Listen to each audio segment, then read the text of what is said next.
अस्सलाम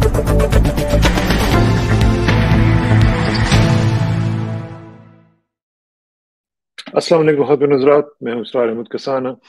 पाकिस्तान के हालात जो हैं वो दिन ब दिन ठीक होने की बजाय अबतर होते चले जा रहे हैं और बहुत सीरियस सिचुएशन इस वक्त जो है डेवलप हो चुकी भी है। मुख्तलिफ इलाकों में बहुत ही अजीब किस्म की सूरत हाल बन चुकी हुई है। स्कर्दू आप देखें, आप आज़ाद कश्मीर देखें, आप बलूचिस्तान में देखें। कल जो भी वाक़या हुआ है आपने देखा होगा कि 9-10 के करीब जो लोग हैं हमारी अफवाज के, वो शहीद हुए हैं।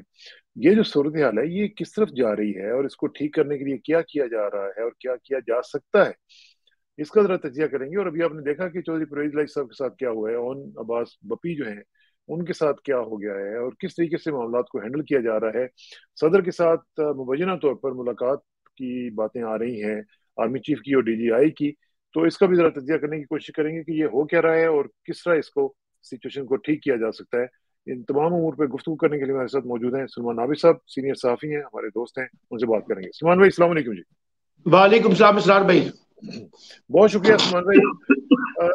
एक तो ये है कि जो सूरत हाल आप देख रहे हैं इसमें मुझे उम्मीद है कि आप भी यही सोच रहे होंगे जो मैं सोच रहा हूँ कि सिचुएशन बहुत सीरियस होती चली जा रही है और लगता यूं है कि जैसे कंट्रोल करने की बजाय जैसे फ्री फॉर ऑल हो चुका हुआ है और कुछ एजेंडा भी इस तरह का लग रहा है कि जैसे होने दिया जाए जो कुछ होता है। तो क्या इस तरह की सूरत हाल आप भी फील कर रहे हैं? देखिए इसरार साहब, बात यह है कि जो रिजीम चेंज हुआ था उसके बाद के जो हालात जिस तरीके से बनने शुरू हुए हैं, लगता यह है कि जो कैलकुलेट किया गया था रिजीम चेंज के बाद के हम इस तरह से एक सिनेरियो डेवलप करने में कामयाब हो जाएंगे, पॉलिटिकली भी, इकोनॉमिकली भी और सिक्योरिटी वाइज भी।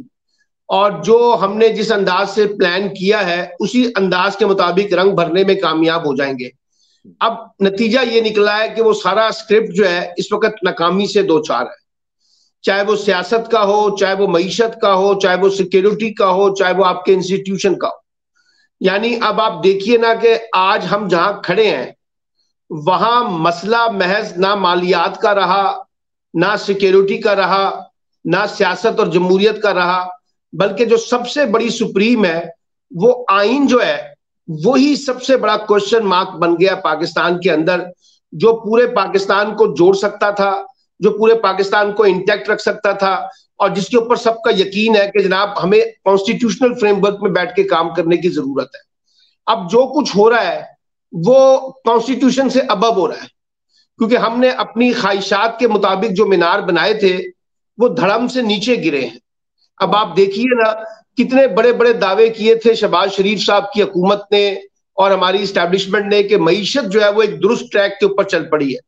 अब आप देखिए कि मईशत किस दुरुस्त ट्रैक पे चली है, और ये कहना कि हमने मुल्क को डिफॉल्ट होने से बचा लिया है, मुमकिन है ऐसा हुआ हो, लेकिन लगता है ऐसे जैसे लोगों को तो डिफॉल्ट करने का पूरा प्लान जो है वो कामयाब हो गया है और लोग अमली तौर पर डिफॉल्ट हो गए हैं। अभी आपको एक रद्द-ए-अमल देखने को मिला है बिजली के बिलों के ऊपर। ये सिर्फ बिजली के बिलों तक महदूद नहीं है, बल्कि इससे आगे बढ़िए तो आपको डीजल की कीमतें, पेट्रोल की कीमतें, चीनी का नायाब होना, 180-190 रुपए पे जाना, आटे का बुरहान, फिर अद्वियात की कीमतें या और घी की कीमतें, दालों की कीमतें, यानी जिस चीज को आप हाथ लगाते हैं वो 2022 से 2023 के दरमियान कम से कम 100% इजाफा हुआ है। तो अब आप ये बताइए कि लोग किस तरह से मुतमईन हो। फिर आप लोगों की बेचैनी और फ्रस्ट्रेशन, अनसर्टेनिटी इस तरह से देखें कि सियासी जमातें कहीं गायब हो गई हैं और लोग जो है वो खुद ही इंडिपेंडेंटली एहतजाज करते हुए नजर आ रहे हैं। और बड़ी मजेदार बात यह है कि 16 माह की हुकूमत के बाद शहबाज शरीफ लंदन में है, हमजा शहबाज लंदन में है, सलमान शहबाज लंदन में है और वो इसहाक डार साहब वो भी लंदन में है, और बिलावल भुट्टो और आसिफ अली जरदारी दुबई में बैठे हुए हैं, और मौलाना फजलुर रहमान, असफंदयार वली, महमूद खान अचकजई, आफ्ताब शेर पाओ, MQM, ये सब सोए हुए हैं। हमें इस वक्त कहीं मंजरनामे में नजर नहीं आ रहे जो लोगों के एहतजाज के साथ खड़े हों और लोगों के साथ इस बात पर इज़ारे यकजहती करें कि हम आपके साथ हैं, क्योंकि इन लोगों को पता है यही वो लोग हैं जिनकी वजह से ये सारा क्राइसिस क्रिएट हुआ है और बुरहान पैदा हुआ है।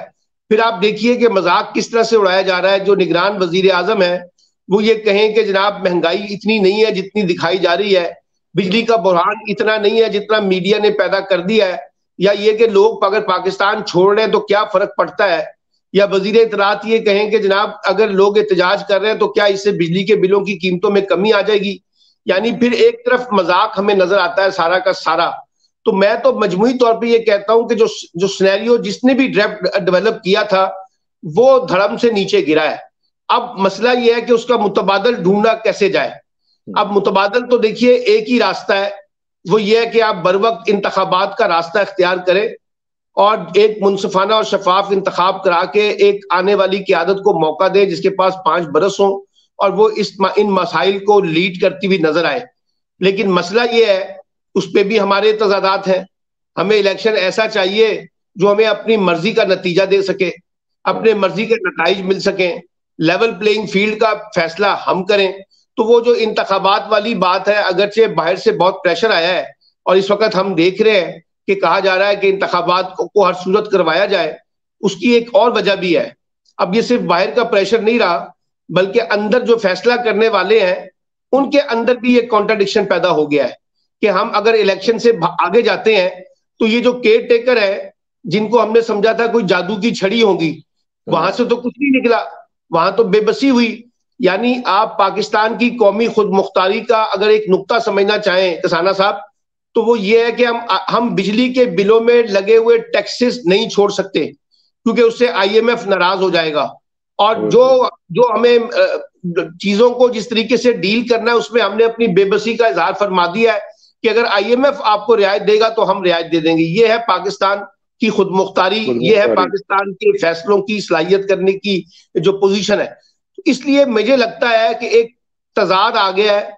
और मैं ये नहीं कहता कि कोई मुल्क में सिविल नाफरमानी हो गई है, मैं इस तरफ नहीं जाना चाहता, लेकिन मैं ये कह रहा हूं कि आसार उसी तरीके से पैदा हो रहे हैं कि अभी भी अगर अरबाब इख्तिदार ने या फैसला करने वालों ने होश के नाखून ना लिए तो मामलात सबके कंट्रोल से बाहर चले जाएंगे, मैं आपको ये बताऊं। और जिस तरीके से हम मामलात को डील करने की कोशिश कर रहे हैं उससे मजीद इंतशार, मजीद बिगाड़, मजीद टकराव पैदा हो रहा है। और ये टकराव जो है सिर्फ मईशत तक महदूद नहीं है, बल्कि इदारों के दरमियान भी हमें देखने को मिल रहा है, चाहे वो सदर पाकिस्तान हो, इलेक्शन कमीशन हो, जुडिशरी हो और अपना हुकूमत हो, निगरान हुकूमत हो, इस्टेब्लिशमेंट हो, सियासतदान हो, सियासी जमातों में। अब आप देखिए ना, वही 16 जमातें जो कल तक बड़ी फ्रेंडली थी अब इस्टेब्लिशमेंट के साथ, उसमें अब हमें पीपल्स पार्टी और इस्टेब्लिशमेंट के दरमियान एक टकराव नजर आ रहा है। फिर हमें PMLN के दरमियान और इस्टेब्लिशमेंट के दरमियान एक थोड़ा सा टकराव नजर आता है। अच्छा, फिर इस पूरे सिनेरियो के अंदर अगर इस्लामाबाद में बैठा हुआ उमर चीमा ये स्टोरी फ्लोर करे और कहे जी फैसला हो गया है कि प्राइम मिनिस्टर नवाज शरीफ साहब होंगे, अच्छा, और ये भी फैसला हो गया है कि जनाब को किस तरीके से उनको लाया जाएगा, तो ये जो स्क्रिप्टेड किस्म के जो मॉडल्स हैं जिसका माजी में भी हम कई तजर्बे कर चुके हैं, ना वो कोई फ्रूटफुल नताइज दे सके ना अब दे सकेंगे। तो मुझे ऐसे लगता है कि जैसे अभी भी एक इंतकाम, बदले की आग, किसी को नीचे गिराना, किसी को पीछे धकेलना, किसी को आगे लाना, किसी को आगे ना लाने की जो हिकमत अमली का जो खेल है वो बदस्तूर अभी भी जारी है। लेकिन इसमें मैं जो पूछना चाह रहा हूँ वो ये है सलमान भाई कि ये खेल जो जारी है इसका कोई मकसद होगा ना।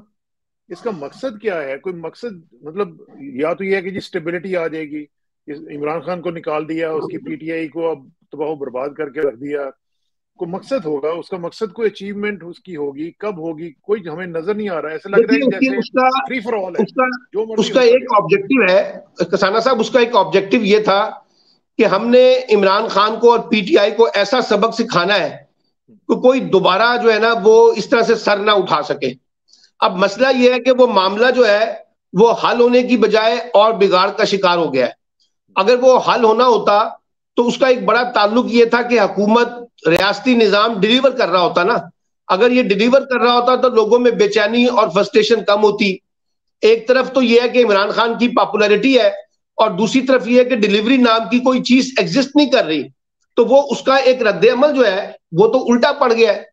अब वो जो सारा मामला सोचा था कि हम उसका सियासी बंदोबस्त कर लेंगे और सियासी बंदोबस्त करके फिर हम इंतखाबात का रास्ता इख्तियार करेंगे, वो तजर्बा भी नाकाम होता हुआ नजर आ रहा है। और सबसे बड़ी बात यह है, आप तो मुझसे ज्यादा जानते हैं माजी में समझा जाता था कि हम अपनी मर्जी के मुताबिक इलेक्शन के नताइज आसानी से हल कर लेंगे, और जैसे इलेक्शन के नताइज हासिल करना चाहते हैं वो हम हासिल कर लेंगे। इस बार खेल जरा थोड़ा सा उलट हो गया है। जब मर्जी के नताइज हासिल करने की कोशिश की जा रही है तो जो सर्वे हैं, जो असेसमेंटें हैं, जो रिपोर्ट्स आ रही हैं, जो तज्जिए हैं, वो मर्जी के नताइज हासिल करने के हवाले से बड़े खौफनाक है। और कहा यह जा रहा है कि इतना आसान काम नहीं होगा अगर कोई अपनी मर्जी के नताइज निकालना चाहता है, और उससे एक नया सियासी इंतशार पैदा होगा। क्योंकि लोगों के अंदर देखिए ना, लोगों के पास अब दो चॉइस है कसाना साहब। एक चॉइस ये है कि वो अपने वोट के जरिए रद्द अमल दें, ये सियासी तरीका भी है, जमहूरी तरीका भी है, कानूनी तरीका भी है और आईनी तरीका भी है, और अपनी मर्जी के लोगों को ले आए। दूसरा तरीका फिर लोगों के पास ये है कि अगर आप उनको सियासी और जमहूरी हक नहीं देंगे तो लोग सिविल नाफरमानी की तरफ जाएंगे, लोग बगावत की तरफ जाएंगे। तो ये फैसला तो करना पड़ेगा ना कि आप कौन सा रास्ता इख्तियार करना चाहते हैं, सियासी और जमहूरी रास्ता या फिर आप जो है इंतशार का रास्ता। और मैं अभी भी कहता हूं कि इस मुल्क के इस वक्त कोई इंकलाब नहीं आएगा इंतखाबात से, मैं आपको बताऊं, और कोई इंतखाबात के बाद जो है बड़ी दूध की नहरें नहीं बहेंगी। लेकिन अगर आप इंतखाबात को जितना लंबा करेंगे, जितनी उसमें ताखीर करेंगे, ये मसाइल और ज्यादा कॉम्प्लिकेटेड हो जाएंगे। मुझे अंदाजा नहीं था कि ये निगरान इतने ज्यादा नाहिल साबित होंगे जितने ये साबित हो रहे हैं। और अंदाजा लगाइए कि वो बेचारे जो है वो चापलूसी में इतने आगे जा चुके हैं कि हर वक्त बस वो एक ही राग अलाप रहे हैं। और जो कौमी मसाइल है, एक और मसला भी है हमारे यहाँ, कोई भी हुक्मरान हो वो जब इक्तदार में आता है तो शीशे के घरों में कैद हो जाता है। उसे बाहर नजर नहीं आता कि बाहर की दुनिया किस तरीके से ऑपरेट हो रही है, बाहर की दुनिया किस तरीके से चल रही है। ये वो सवालात हैं, मेरा ख्याल है जो पाकिस्तान के रियासती निजाम की बका के कॉन्टेक्स्ट में बहुत इंपॉर्टेंट है। और हमने अगर रियासती निजाम को बचाना है, उसकी लेजिटिमेसी, उसकी क्रेडिबिलिटी स्टैब्लिश करनी है, तो जो मौजूदा तरीकाकार इस वक्त इख्तियार किया हुआ है फैसला साजों ने, मुझे जाती तौर पर लगता है कि ये वायबल नहीं रहा। अब आपको उसका अल्टरनेट ढूंढना पड़ेगा। और यही वो दुनिया की पॉलिटिक्स में एक बुनियादी थ्योरी है कि आप लोगों के साथ इंगेजमेंट करते हैं, लोगों के साथ डिसएंगेजमेंट नहीं करते। अब अगर आपको किसी से इख्तलाफ है और किसी की शक्ल पसंद नहीं है और किसी से आपने बदला लेना है तो उसको भी ठंडा करें सर। अब ये मसला ऐसे हल नहीं होगा जैसे आप हल करना चाहते हैं, क्योंकि मामलात काफी हद तक हमारे हाथ से निकलते जा रहे हैं। अच्छा सलमान भाई, एक चीज मुझे बताया, आपने रियासत का जिक्र किया। रियासत की जो सबसे बड़ी निशानी या आप सिंबल कह लें, वो सदर पाकिस्तान है, सुप्रीम कोर्ट है, इस तरह के जो इदारे हैं वो हैं। अच्छा, लेकिन हम देख रहे हैं कि जो इन इदारों का आपने थोड़ा सा पहले जिक्र भी किया, अब सदर पाकिस्तान के साथ जो हो रहा है, जिस तरीके से उनकी एक किस्म की बेइज्जती हुई है, अब खासतौर पे वो जिस तरह उन्होंने कहा कि खुदा गवाह है कि मैंने इसके ऊपर साइन नहीं किए। अच्छा, अब यहाँ तक सिचुएशन जब पहुंच जाए तो उसके बाद फिर ना सदर पाकिस्तान की कोई इज्जत रह जाती है, ना सुप्रीम कोर्ट की इज्जत रह जाती है। कोर्ट्स को आपको पता ही है कि कैसे कल चौधरी परवेज लाई साहब के साथ जो हुआ है, कोर्ट्स जो हैं वो बिल्कुल खत्म हो चुकी हुई हैं, उनका तो कोई रोल ही नहीं है। और मेरा ख्याल है जो जज जिसने फैसला दिया था उनकी भी शायद सुने छुट्टी हो गई है। तो ये इस सूरत हाल में तो एक केओस ही नजर आ रहा है ना, इसमें तो कहीं भी कोई नजर नहीं आता कि कहीं भी कोई सिचुएशन ठीक करने की कोशिश की जा रही है। क्या ना कसाना साहब, इस्लामाबाद हाई कोर्ट के जज है, उन्होंने कहा है कि ये अदलिया की तारीख का बदतरीन साल है 2023, जहां अदलिया की जिस अंदाज से बेतौकीरी की गई है, चाहे उसमें जजेस हैं, चाहे उसमें बेंच बार शामिल है, और चाहे उसमें एस्टैब्लिशमेंट है, चाहे उसमें हुकूमत है। यानी वो कह रहे हैं कि इससे ज्यादा तजलील जो है 2023 वाली, वो हम अदलिया की नहीं देख सकते। एक बात। फिर इसी तरीके से आपने अदलिया में ये भी सुना था, जो मैंने पहले भी कहा था, कि भाई आप हमारे पास क्यों आते हैं, बाहर जाके अपने मामला दुरुस्त करें, प्रेस कॉन्फ्रेंस से करें, हम आपको जमानत दे भी देंगे तो मसले का हल नहीं होगा। अब कल के वाकये में भी देखे ना कि अदालत ने तहरीरी हुक्म दिया और डीआईजी ऑपरेशन को बुला के कहा कि इनको किसी भी मुकदमे में गिरफ्तार नहीं किया जा सकता, आप इनको घर तक छोड़ के आए परवेज लाई साहब को। लेकिन फिर इस तरीके से लाहौर पुलिस की सहूलतकारी के जरिए उनको बाकायदा अगवा किया गया है चौधरी परवेज लाई साहब को। अब आप मुझे बताइए कि इदारों की तौकीरी क्या रह जाती है। और आप ये देखिए, इसमें बड़ा दिलचस्प जो काम हुकूमत ने किया था, पहले बार और बेंच को तकसीम किया और जुडिशरी के अंदर एक ऐसी डिवीजन पैदा की ताकि ये मुत्तहिद ना हो सके। और आज देख लीजिए, आपको पूरा बार और बेंच आपस में डिवाइड नजर आता है, पोलराइज नजर आता है, पार्टी पोजीशनें लेके खड़े हुए हैं लोग, जिसकी वजह से इनको तकसीम करके उन्होंने अपने मकासद तो हासिल कर लिए हैं। और आज अदलिया के पास सिवाय बेबसी के बज़ाहिर और कुछ नजर नहीं आता। और देखिए ना, जब आप अपने फैसलों के ऊपर अमल दरामद ना करें, या इलेक्शन कमीशन जैसा इदारा जो है वो ये कह दे कि वो सदर पाकिस्तान, जो पाकिस्तान के सबसे बड़े सरबराह है, उनसे मुलाकात से इनकार कर दे, फिर उसके उनकी क्या हैसियत रह जाती है। और आप ये देखिए ना, उस दिन जस्टिस मुनीब अख्तर ने बड़ा अच्छा जुमला कहा। उन्होंने कहा ये आईने पाकिस्तान जो है वो चीफ इलेक्शन कमिश्नर की जागीर नहीं है, ये आईने पाकिस्तान पूरे पाकिस्तान के लोगों की प्रोटेक्शन करता है। इसको चीफ इलेक्शन कमिश्नर ने अपने घर की जो है वो बाउंड्री बना लिया है, और आप अपने तरीके से आइन की तशरीह कर रहे हैं, आप अपने तरीके से चीजों को लेके चल रहे हैं। यानी ये जो मंजरनामा हम देख रहे हैं रियासती इदारों का, चाहे वो सदर पाकिस्तान के इदारे की शक्ल में हो, चाहे वो आपकी जुडिशरी के शक्ल में हो, अच्छा चाहे वो आपकी ब्यूरोक्रेसी की शक्ल में हो, सिविल मिलिट्री ब्यूरोक्रेसी। यानी अब आप अंदाजा लगाइए ना, किसने कहा कि जनाब परवेज लाई साहब को गिरफ्तार करके दोबारा जो है एक तज़ीक आमेज तरीके से जिस तरह से उनको उठाया गया, जिस तरह से उनको फेंका गया गाड़ी में और इस्लामाबाद लेके आए। फिर ये जो अभी आपने जिक्र किया सेनेटर साहब का, बप्पी साहब का, जो मुल्तान से सेनेटर है, वो 10 दिन तक गायब रहे। 10 दिन के बाद अचानक आते हैं और कहते हैं मैं पार्टी छोड़ने का ऐलान करता हूं। वो कहाँ थे, कहाँ उनको पेश किया गया, क्या उनका जुर्म था? यानी ये जो मंजरनामे हम देख रहे हैं, बज़ाहिर तो ये लगता है ना कि सारा का सारा खेल जो है वो हम रियासती इदारों को, इंतजामी इदारों को, कानूनी इदारों को, पुलिस को, एजेंसियों को एक ऐसे खेल में इस्तेमाल कर रहे हैं जिसका कोई फायदा नहीं है पाकिस्तान को, मैं आपको बताऊं। और दुनिया में बाकायदा हमारा तमाशा बनता जा रहा है। मैं आपको बताऊं, हम मामला को चलाने की कोशिश कर रहे हैं। मैं आपको बताऊं सलमान भाई, आपने दुनिया की बात की है ना, हम यहाँ पे, आपको शायद उस तरह अंदाजा नहीं होगा, लेकिन जो हम लोग बाहर रहते हैं, हमारे लिए ये इतनी सुबकी की बात है। जब भी कोई इस तरह की खबर आती है, और जाहिर है कि इंटरनेशनल मीडिया कवर करता है उसको, तो हमारे जो दोस्त हैं, जो जो जो पाकिस्तानी नहीं है, वो जब हमसे पूछते हैं, आप यकीन माने कि हमारे पास उसका कोई जवाब नहीं होता। और इतनी सुबकी होती है, इतनी इतनी शर्मिंदगी फील होती है कि यार हम इस दुनिया में रहते हुए हमारे मुल्क को क्या बना दिया गया है, हम क्या मुंह लेके जाते हैं उनके पास। हमें शर्म आ रही होती है कि हम उनको कैसे डिफेंड करें कि हमारे मुल्क में क्या हो रहा है। ठीक है ना, बात यह है जब आपने आइन और कानून का रास्ता पीछे छोड़ दिया है, तो फिर आप एक ऐसी रियासत चलाएंगे ना जिसको बनाना रिपब्लिक कहते हैं। और अब आप देख लेना जिस तरीके से हम चलाने की कोशिश कर रहे हैं, यानी आप अंदाजा लगाइए कि सिर्फ बिजली के निजाम की जो गवर्नेंस का जो मामला है, सिर्फ अगर आप इसको रिव्यू कर लें तो आपको अंदाजा होता है कि ये मुल्क का रियासती निजाम कितना ट्रांसपेरेंट है और कितना अकाउंटेबल है। इसी तरीके से आप बाकी इदारों के मामलात को भी देख लें। ये जो अभी शुगर का जो क्राइसिस आ रहा है, और उसके बाद फिर आटे का जो क्राइसिस आना है, और ये जो पेट्रोल और बिजली की डीजल के मामलात हुए हैं, यानी पूरे रियासती निजाम को हमने माफिया के सामने एक यरगमाली मंजरनामे के तौर पर पेश कर दिया है। लोगों के सामने सिवाय बेबसी के और कुछ नहीं है। देखिए, जमहूरियत जो है वो जब तक डिलीवर नहीं करती, वो अपनी लिजिटिमेसी कायम नहीं करती। और जब तक रियासती निजाम जो है वो इदारों को रेगुलेट नहीं करता, तो उसकी क्रेडिबिलिटी स्टैब्लिश नहीं होती। अब आप देखिए ना, यहाँ कोई सियासत और जमहूरियत रही, ना यहाँ इदारों को रेगुलेट करने का मामला रहा। और जिस अंदाज से हम मामला डील कर रहे हैं, ऐसे लगता है कि हमने लोगों को उठा उठा के जो है ना एक जगह पे पैदा कर दिया। वो किसी ने बड़ा अच्छा जुमला कहा, उन्होंने कहा कि जब गोलियों से, बमों से और रॉकेट लॉन्चरों से लोग मरते हैं ना, उसको हम दहशतगर्दी कहते हैं। लेकिन जब लोग भूख से, प्यास से और अपना पेट्रोल से, डीजल से और बिजली की कीमतों की कॉन्टेक्स्ट में लोग मरे होंगे ना, तो उसको हम जमहूरियत कहते हैं। ये है हमारी जमहूरियत, जहां लोगों को सिवाय गुर्बत के, पसमानदगी के, जहालत के और एक महरूमियों के अलावा और क्या मिल रहा है, मुझे बताइए ना। लोग, मैं आपको अंदाजा नहीं है कसाना साहब, यहाँ जो है सरकारी ब्यूरोक्रेट्स हैं, सरकारी मुलाजिम, और जो 17वें 18वें ग्रेड्स के लोग हैं, और जो नाजायज तरीके से पैसे नहीं कमाते, सिर्फ तनख्वाहों पर रिलाई करते हैं, और जो प्राइवेट सेक्टर के अंदर लोग हैं, वो जिस हालत में है ना, हमें शायद अंदाजा नहीं है ये सफेद पोश लोग जो हैं किस तरीके से बैठे हुए हैं।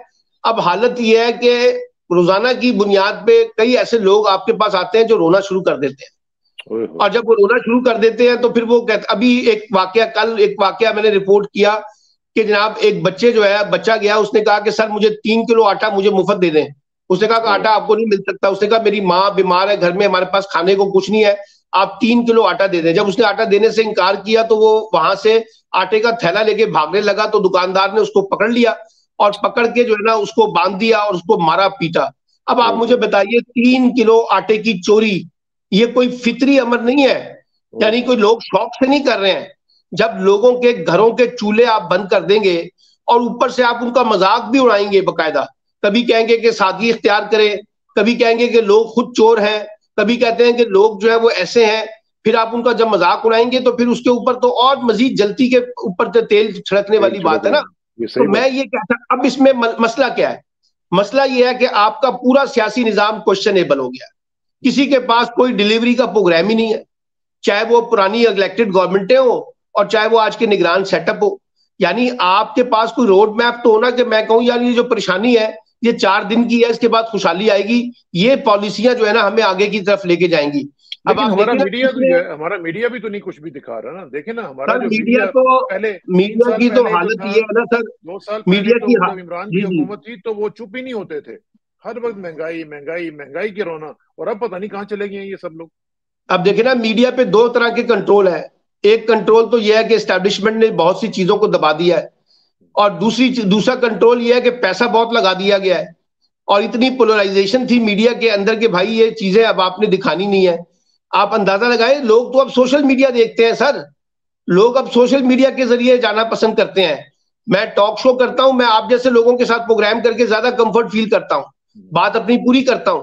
तो कहने का मतलब यह है कि लोग तो अब मीडिया को रिलाई नहीं कर रहे, और ये सारे एंकर से लोग सवाल पूछते हैं कि भाई मुझे बताइए, जो 150 रुपए का पेट्रोल था वो 305 का हो गया, जो 80 रुपए की चीनी थी वो 190 रुपए की हो गई, जो आटा इतने का था वो आज इतने का हो गया, बिजली का यूनिट इतना था आज इतना हो गया। तो कोई एक चीज तो बताए ना, कोई एक चीज तो बताएं जिसमें हमने कोई बेहतरी की हो, सियासी सतह पर की हो, माशी सतह पर की हो, इंतजामी सतह पे की हो, सिक्योरिटी की सतह पे की हो। और ये मैंने आपके प्रोग्राम में बार बार कहा था कि खुद इस्टेब्लिशमेंट के लिए मसाइल पैदा हो रहे हैं। ये सारी जो मुहिम जोई और एडवेंचर्स हुए हैं, इसका बड़ा बोझ इस्टेब्लिशमेंट के ऊपर गिर रहा है, लोग इस्टेब्लिशमेंट को जिम्मेदार समझ रहे हैं और हर चीज का जो ब्लेम है वो सारा उनके ऊपर पड़ रहा है। इसलिए उनको भी ये सोचना चाहिए कि भाई बंद गली के रास्ते हैं, इनको किस तरह से इनकी खिड़कियां खोली जाए और रास्ता निकाला जाए आगे बढ़ने का। वो तो देखें, ये बोझ तो पड़ेगा, क्योंकि देखें जो सूरत हाल इस वक्त नजर आ रही है उसमें सबको यही लग रहा है कि जिस तरह सब कुछ वहीं से किया जा रहा है। और इसमें मैंने आपको शुरू में एक बात की थी, जो एक अंदाजा तो यही लगता है कि जैसे ये कोई किसी एजेंडे के तहत ये सब कुछ हो रहा है। और अगर एजेंडे के तहत हो रहा है, अब देखें ना, मैं आपको बता दूं, प्राइम मिनिस्टर के साथ हाई कमिश्नर साहिबा जो आई हैं नई ब्रिटिश, उनकी मुलाकात हुई है। अब इनका बैकग्राउंड आपको शायद पता ही होगा, ये इनका बैकग्राउंड क्या है, किस तरीके से ये काम करते हैं और क्या क्या ये इनके प्रोग्राम्स होते हैं। तो इस तरह की जो चीजें जब हम देखते हैं तो फिर लोगों के सवाल उठने शुरू हो जाते हैं कि जनाब ये क्या हो क्या रहा है, ये कोई इंटरनेशनल एजेंडा है पाकिस्तान को डिस्टेबलाइज करने का, और खुदा ना खास्ता हमारे मुंह में खाक पाकिस्तान को बॉल्कनाइज करने का, या इस तरह की चीजों का। तो ये सूरत हाल तो फिर बनती हुई नजर आ रही है ना, इसको रोका नहीं जा रहा। देखिए ना, वो रजा रब्बानी साहब ने इतराज उठाया है ना कि जनाब ये चीफ इलेक्शन कमिश्नर किस हैसियत से इस तरह से अमेरिकन सफीरों से मुलाकात करते हैं, उसको कौन कौन उनको सपोर्ट करता है, क्या इसके पीछे मकसद है, क्या उनका एजेंडा है, ये सब चीजें चल रही है ना। तो इसीलिए मैं तो अभी आपसे ये कह रहा हूं कि अगर आप वाकई सीरियस हैं करेक्शन करने के लिए और आपको लगता है कि चीजें कुछ गलत हुई हैं तो हमें उसकी करेक्शन करनी है, तो आपका एटीट्यूड कसाना साहब डिफरेंट होना चाहिए ना। अब आप देखिए ना, ये भी हमने अपनी तारीख में पहली दफा देखा कि इमरान खान के मुकदमे में उनको पेश किए बगैर ही आपने रिमांड पहले से लिया हुआ था, और ये रिमांड जो है किसी को पता ही नहीं था, हमें भी नहीं पता था कि उनका 15 दिन का पहले से रिमांड चल रहा है। ठीक है ना, मेरा मतलब है कि अगर आप इस तरह से मामला चलाएंगे तो लोग सवालात तो उठाएंगे ना रियासती निजाम के बारे में, फिर लोग आपके ऊपर तनकीद भी करेंगे, लोग आपके ऊपर तहफुजात भी ज़ाहिर करेंगे। तो मेरा मतलब यह है कि अगर आपने प्रॉपर तरीके से करेक्शन नहीं करनी, उन चीजों को एड्रेस नहीं करना जो इस वक्त इश्यूज बने हुए हैं, चाहे वो मईशत के हैं, चाहे वो सियासत के हैं, चाहे वो जमहूरियत के हैं, चाहे वो आइन और पाकिस्तान के हैं, और चाहे वो इलेक्शन के तनाजुर में है।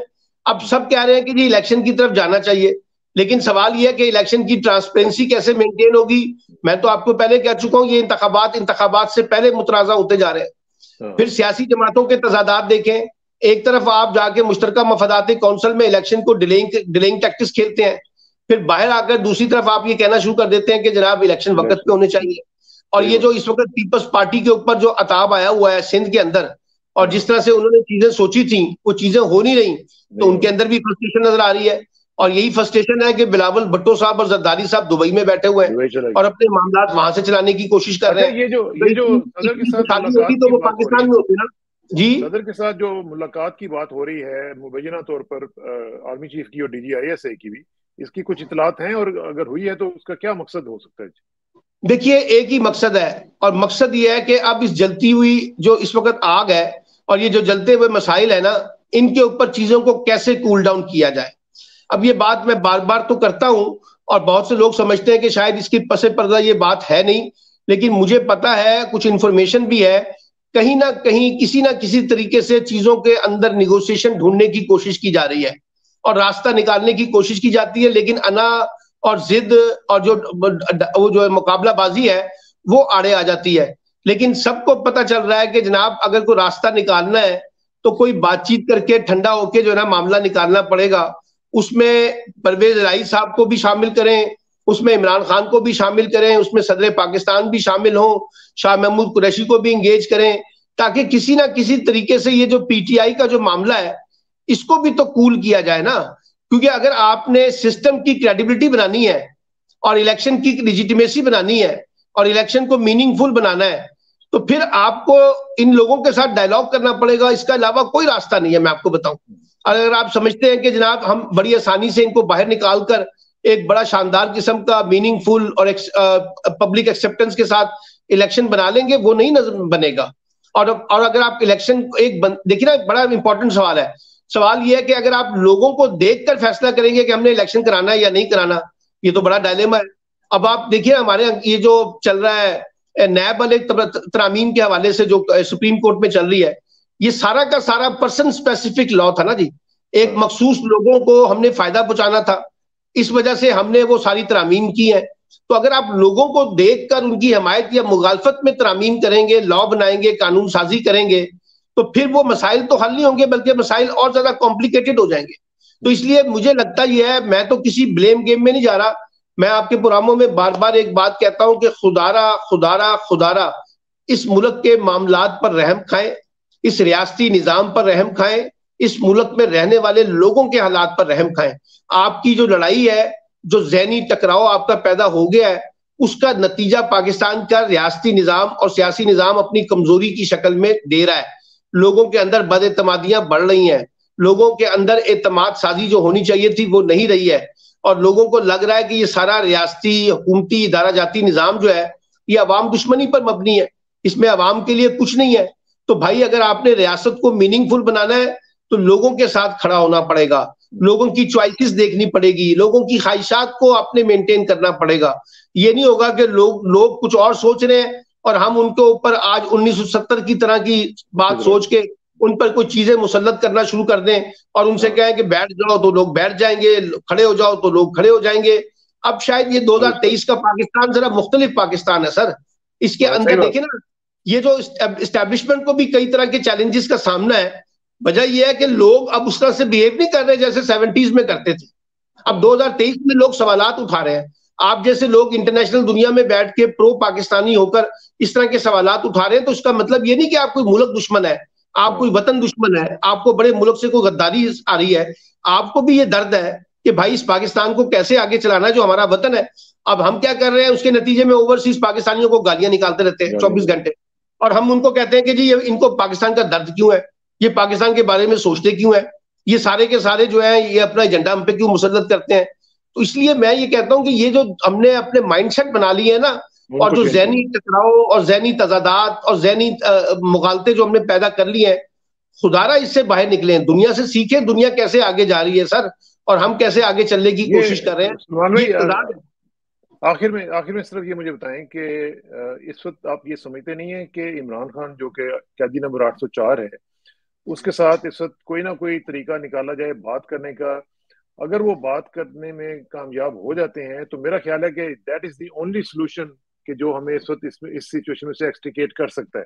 अदरवाइज और तो मुझे कोई सोल्यूशन नजर नहीं आ रहा। मैं किसाना साहब ये नहीं कह रहा कि आप इमरान खान को इख्तिदार में लेके आए, मैं एस्टेब्लिशमेंट से ये तवक्को नहीं कर रहा और ना मेरी ये तवक्को है। ये तजर्बे सारे गलत साबित हुए। आप सिर्फ एक काम करें कि इलेक्शन के अंदर एक फेयर डील के तहत एक लेवल प्लेइंग फील्ड के तहत लोगों को मौका दे दें कि लोग अपनी मर्जी के मुताबिक हुकूमतों को मुंतखब कर सकें। और पीटीआई के बारे में ये जो पॉलिसी है कि हमने उनको इलेक्शन से बाहर रखना है जबर की बुनियाद पे, ताकत की बुनियाद पे, इस पॉलिसी को रिव्यू करें और लोगों को सोचने दें कि लोग क्या सोचते हैं उनके बारे में, और अगर अच्छा सोचते हैं तो उनको मौका दें, अगर बुरा सोचते हैं तो वो खुद ही आउट हो जाएंगे।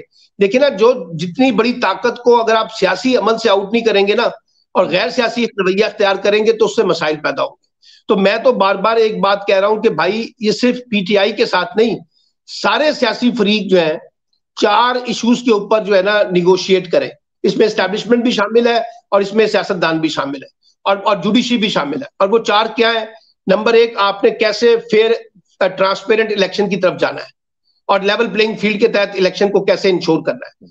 नंबर 2, आप अपनी मईशत के मामलात में इत्तफाक राय पैदा करें और भारत से कुछ सीखने की कोशिश करें कि पॉलिटिक्स नहीं होगी मईशत के मामले। तीसरे नंबर पे, दुनिया के तजर्बों से सीख के अपने गवर्नेंस के बुनियादी ढांचों के अंदर तब्दीली लाएं और ये जो नेक्सिस पे मबनी निजाम बने हुए हैं इनको तोड़ें और लोगों को रिलीफ देने दें। और चौथे नंबर पे, अपनी सिक्योरिटी के जो मामलात हैं, जो इंटरनल सिक्योरिटी जिसका भी आपने जिक्र भी किया, हमारे जवान जो है वो रोजाना की बुनियाद पे जो है वो शहादत हासिल कर रहे हैं, ये बड़ा सीरियस मसला है। तो इन 4 इश्यूज के ऊपर अगर एक गाइडलाइन के तहत एक फ्रेमवर्क बन जाए और निगोशिएट कर ले और सबको जो है ना मौका दें कि भाई आप सारे इस वे फॉरवर्ड की तरफ आए, छोड़ दें माजी में क्या हुआ है, किसने क्या ठीक किया था, किसने नहीं किया था, ये बातें अब पुरानी हो गई हैं, इससे कोई फायदा नहीं होगा। यही मैं आपको बताऊं, आज नहीं होगा ना तो कल तो जरूर होगा। उसकी वजह के फाइनली दुनिया में इस तरह के कॉन्फ्लिक्ट्स में, इस तरह की लड़ाइयों में, इस तरह की जंगों के बाद जाना तो आपने फिर डायलॉग की तरफ होता है। अच्छा, अब आप चाहते ये है कि हम जाएंगे डायलॉग में लेकिन पहले जो है बंदे को मुर्दा कर दें, बंदे के सांस लेने के वो काबिल ना रहे। अच्छा, वो बंदा जो है वो फिलहाल अभी तक तो सांस ले रहा है।